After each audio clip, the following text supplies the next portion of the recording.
오미크론 확진자 수가 정점을 향해 가고 있습니다. 내 주변 사람들이 감염되는 상황에 불안하기만 합니다. 정부에서 더 이상 통제가 안 되기 때문에 우리들 개개인이 알아서 검사하고 치료를 해야 하는 상황입니다. 아무리 조심해도 코로나에 걸릴 수 있는 상황이 되어버렸기 때문에 오미크론에 감염됐을 때 어떤 증상이 있는지 어떻게 대처하면 되는지 알고 있는 것이 매우 중요합니다. 오늘은 오미크론에 감염된 국내 환자들의 대표적 증상들과 증상이 생겼을 경우 어떻게 대처해야 하는지 알려드리도록 하겠습니다.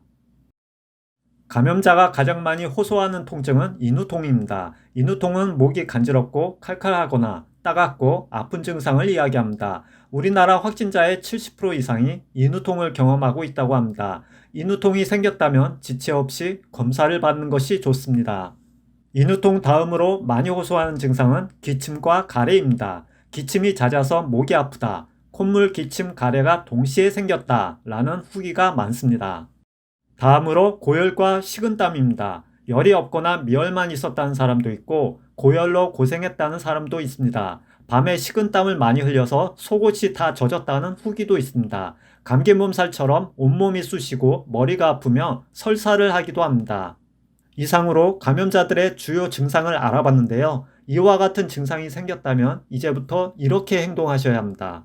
만 60세 이상 고령자는 보건소나 선별진료소를 방문하여 PCR 검사를 받도록 합니다. 네이버 검색창에서 선별진료소를 입력하면 집에서 가까운 선별진료소 위치가 나옵니다. 검사 결과는 다음날 휴대폰 문자로 옵니다. 검사받고 집에 올 때 약국에 들러 가정상비약을 사도록 합니다. 양성일 경우 의약품이 배송되지만 확진자 수가 정점에 이르면 언제 도착할지 모르기 때문에 만약을 대비해서 구입하도록 합니다. 약국에서 코로나 상비약 달라고 하면 약사가 알아서 챙겨줍니다.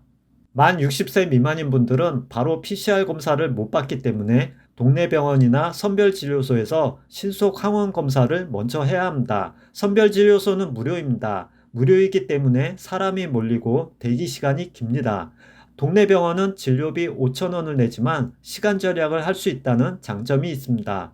집에서 혼자 검사를 할 수도 있습니다. 자가 진단 키트를 이용하는 건데요. 약국이나 편의점에서 6,000원에 구매할 수 있고 1인당 최대 5개까지 구매가 가능합니다. 신속 항원 검사를 받고 나면 15분을 기다리면서 결과를 지켜봅니다. 음성이면 편한 마음으로 집으로 돌아가면 되고 양성이면 의사 소견서를 가지고 선별진료소에 가서 PCR 검사를 받도록 합니다. PCR 검사 결과는 다음날 문자로 옵니다. 문자에서 검사 결과가 양성일 경우 문자 내용에 따라 재택치료를 하시게 됩니다.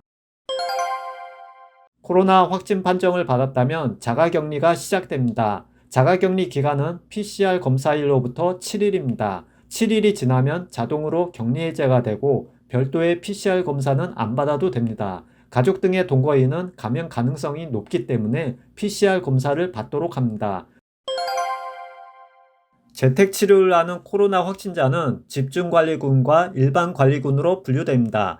60세 이상이거나 50대 기저질환자는 집중관리군으로 분류가 돼서 의료기관에서 하루 2번 전화를 해 모니터링을 하게 되고 재택치료 키트가 집으로 배송됩니다. 재택치료 키트에는 해열진통제, 종합감기약, 체온계, 산소포화도 측정기, 손소독제, 세척용 소독제가 들어있습니다. 60세 미만이고 기저질환이 없는 경우는 일반 관리군으로 분류가 돼 셀프로 건강체크를 해야 하고 재택치료 키트도 제공이 안 됩니다. 만약 증상이 심해지면 동네 병원과 전화로 비대면 상담 및 처방을 받을 수 있습니다. 재택치료 중에 호흡곤란 등의 응급 상황이 발생한 경우에는 바로 119에 전화하셔서 응급실로 가시기 바랍니다. 오미크론 의심 증상과 대처법에 대해 알려드렸습니다. 이제부터는 증상이 생기더라도 당황하지 않고 침착하게 대처할 수 있을 겁니다. 오미크론 정점이 지나 수그러질 때까지 마스크 착용 잘 하셔서 안전하게 지내시기 바랍니다. 오늘 내용 도움되셨다면 좋아요, 구독 부탁드립니다. 건강하세요.